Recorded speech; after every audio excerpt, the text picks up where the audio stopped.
So, in just the last few months, as I said, there's $20 billion of Indian investment in the U.S. economy, and that number continues to grow. So I think the relationship continues to be strong, and in fact, I believe by the end of this administration, it will be stronger than it's ever been. That's certainly our goal, and that's certainly what we're building towards. As far as our relations with other countries, yeah, we have relations, and we work at the tactical level, for example, and in many other ways with countries all over the world. So does India. That's what responsible nation states do.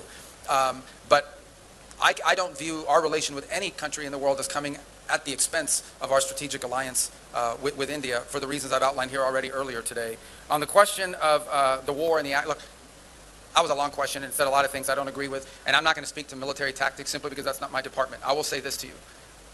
When this conflict began with Iran, the goals were outlined and they were very simple. And they were very clear. We were going to destroy their navy, which we've done. We were going to significantly reduce their ability to long range to launch ballistic missiles because that was the conventional shield they were trying to hide behind, and we've achieved that objective. And we were going to do damage to the defense. This press conference highlights exactly why foreign policy works best when it is grounded in realism and national sovereignty rather than globalist platitudes. Marco Rubio's refusal to take the bait from the legacy media is a masterclass in strong leadership. The BBC's attempt to hyper-focus on the tactical fallout of U.S. strikes is a classic distraction from the actual root cause of instability in the region, Iran's brutal regime. Rubio rightfully flips the script by pointing out that Iran is the world's leading state sponsor of terrorism, pouring millions into entities like Hamas and Hezbollah to destabilize the globe while letting its own domestic infrastructure crumble. Securing the globe and neutralizing threats to American interests shouldn't require an apology, and seeing a U.S. official unapologetically lay out the destruction of Iran's naval and missile capabilities is a refreshing display of strength. The final round of questions, we'll take 2 questions from each side together, and then we'll request Minister and Secretary of State to respond. Manas from this side. Secretary Rubio, after 25 years of very significant progress in India-US ties, including during President Trump's first tenure as the president, many in India feel that the relationship has lost the momentum in the last 1 year over issues including tariffs, a more transactional US approach, and mixed signals on Pakistan and China. So how do you see these views, and what is your administration doing to address these concerns about a slide in India-US relations? And to Foreign Minister Jaishankar, what are India's expectations from the Trump administration at this stage of the relationship when we are also facing the consequences of conflicts, geopolitical headwinds, especially on our energy security? Reza. Thank you for doing this. Question for Secretary Rubio. Here, Secretary Rubio. There are serious concerns in New Delhi over the US administration's renewed engagement with Pakistan, and especially Pakistan's military leadership, especially when there are concerns in this region about that military leadership's links with terrorism and also with regional instability. How would you reassure India that this new engagement is not at India's expense? And a question for the External Affairs Minister. I know you've kind of touched on this, but the Quad came together and positioned itself as a platform for coordination between 4 maritime democracies to work on the delivery of public goods across the Indo-Pacific. How much is this still relevant with the Trump administration?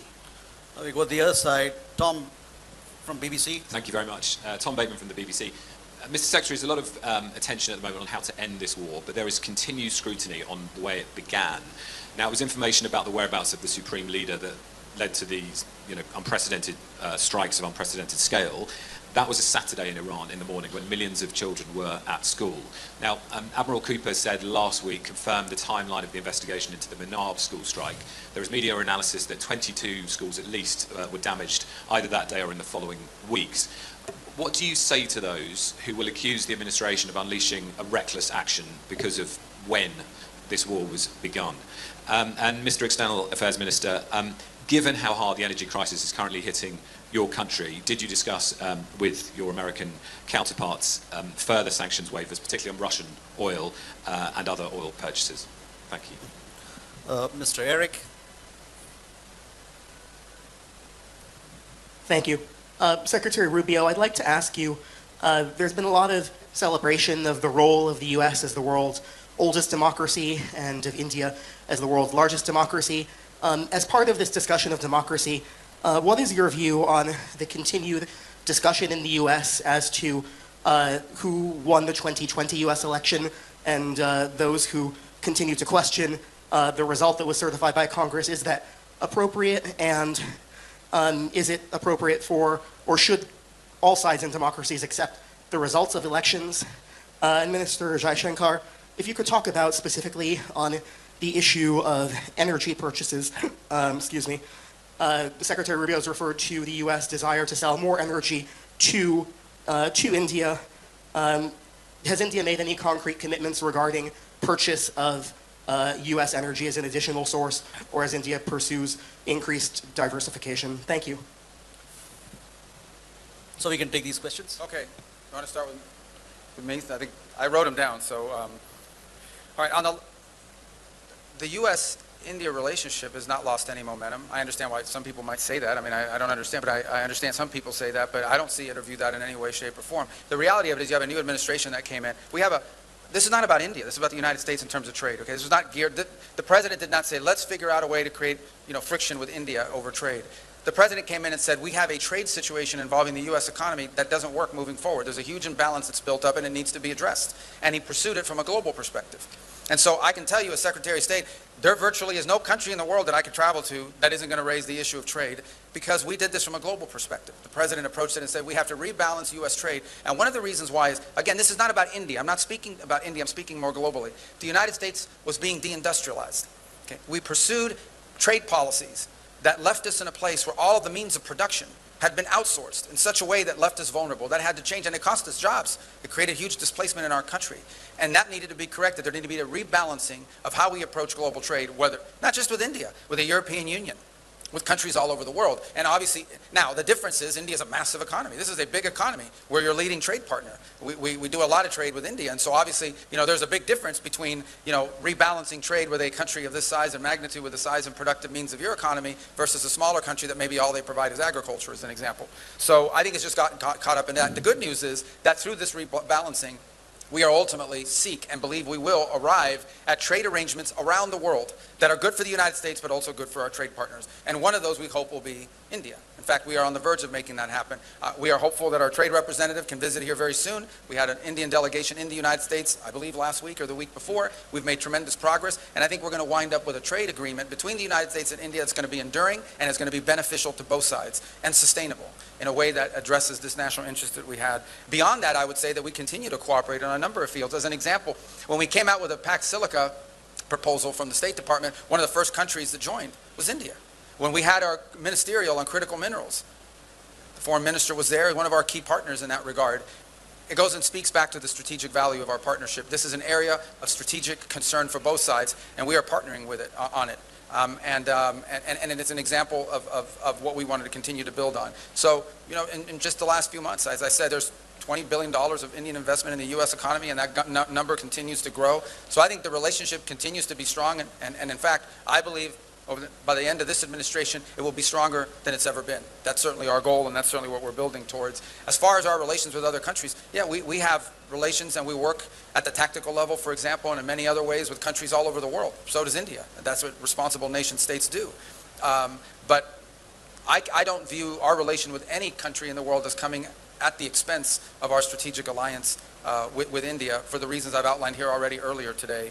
On the question of the war and look, that was a long question, and it said a lot of things I don't agree with, and I'm not going to speak to military tactics simply because that's not my department. I will say this to you. When this conflict began with Iran, the goals were outlined, and they were very simple. And they were very clear. We were going to destroy their navy, which we've done. We were going to significantly reduce their ability to to launch ballistic missiles, because that was the conventional shield they were trying to hide behind, and we've achieved that objective. And we were going to do damage to the defense industrial base so they couldn't rebuild all of these things. We've achieved that as well. Those were the objectives of Epic Fury. Those objectives were achieved. Those were the targets of our operation, and that's what they were targeted on. Okay. On the other hand, Iran likes to sponsor proxy groups of terrorists, and these terrorists don't care what they blow up. They blow up anything and everyone. Okay, this is who we're dealing with. Okay, this is an Iran that not long ago, through their Hezbollah proxies, blew up a Jewish center in Argentina and killed a bunch of people. This is an Iran that innovated the use of roadside bombs that killed and maimed a bunch of people, including American servicemen, but a bunch of other people. This is an Iran that has organized the assassinations and the attempted assassinations of people all over the world, including civilians and dissidents and people they don't agree with. There is no nation on earth that sponsors more terrorism than Iran, and they've spent millions and millions of dollars sponsoring terrorism and targeting individuals all over the world, and including civilians have been caught up in that. Okay? That's what Iran has done. They didn't spend their millions and millions on building roads and bridges and improving the life of their people. That's why their people are always in the street protesting, because their economy has been in shambles, because they don't invest in their economy. They would rather invest in Hezbollah. They would rather invest in the rapists and the murderers of Hamas. They would rather invest in those groups than they do in their own people. That's what Iran invests in. And that's what the world, that's what you should be asking me about. That's what the BBC should be covering. And that's what these other media outlets should be covering, is how evil these people are in Iran and the damage they've done to people all over the world. The world's leading sponsor of terrorism is Iran. And look what they're doing now. They are holding hostage civilian vessels, including ships that have now been stuck in the Persian Gulf. They've laid mines in an international waterway. And yet, despite all of that, the United States remains committed to finding a diplomatic solution to this crisis. But let's be clear who we're talking about here. We're not talking about some pacifist government over there or some pacifist regime. We're talking about one of the most vicious regimes on the face of the earth and in modern history. That's who we're dealing with. And we were going to take away their missiles. We were going to take away their ability to make new ones. And we were going to wipe out their navy. Imagine if they had a real navy. What they have now is a bunch of small little speedboats that can lay mines and harass vessels. But they used to have a navy. Now that navy resides at the bottom of the ocean. And that was the objective of Epic Fury. As far as the question about democracy, I don't know what, I mean, democracy, every country that has a democracy has elections. And in I've been involved, I've seen elections in the United States where Democrats, I remember the lady from Georgia who lost her election in Georgia and said it was stolen from her. The bottom line is you have elections, and elections are conducted on the basis of rules and so forth, and sometimes those rules are not followed, sometimes those rules are not adhered to, sometimes those rules are played around with. Right now, Democrats are complaining about a redistricting process in the United States. But we're going to have elections in 2026. You guys cover it all the time. They're called the midterms. We're going to have elections in 2028. I was elected in elections when I was an elected leader. So at the end of the day, yeah, democracies, as I said, rely on elections. Elections rely on rules. Those rules have to be followed. But at the end of the day, these are enduring democracies. I can tell you this, the leaders that are in the United States right now, President Trump was elected.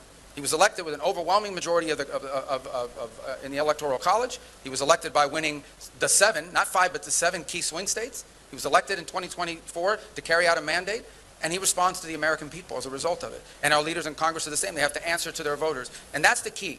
That's the key, and I talked about it before, the largest democracy in the world and the oldest democracy in the world. Our leaders, when we make decisions on the global stage, we have to go back and justify it to the American people. They have to go back and justify it to their voters here in India.